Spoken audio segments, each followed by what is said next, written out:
你跟翻你嘅真實嘅情況。好。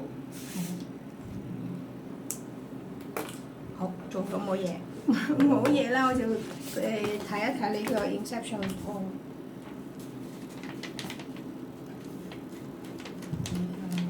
呢一 group 幾啊？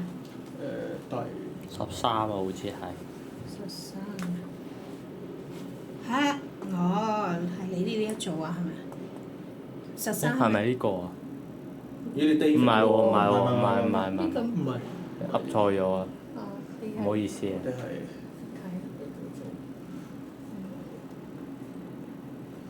啊，十，轉頭都睇睇我哋個組。你啲係咪 iPhone 啊？唔係係咪？我可以將呢個俾你，你都得嘅。係呢個。哦，係。係啊，冷氣喺呢度。哦，就係呢個咯，就係我嗱，你呢個問題其實就係啱啱呢個同呢個 Inception report 嘅問題都係類似嘅。嗱，呢個呢就真係就寫得唔係好清晰啦，你明啊？你寫 hotel 做乜嘢啫？我哋要 hotel 嘛，係咪？我哋要 classroom 嘛，係咪？所以要相關啲嘢，係咪都係咁樣？嗱，呢啲嘢咧就係太好，呢個好似一個好 minor 嘅 parameters。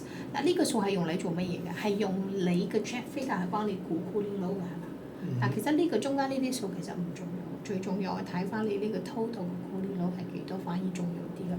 就係啦，你係有做到啊，但係成個文章出嚟嘅重點就好似模糊咗咯喎，係咪？係就主要就係呢啲問題啦，係。我嘗試下整好個表格佢。係。我覺得都係個表，我覺得都係我個表格嘅問題。第8 Group A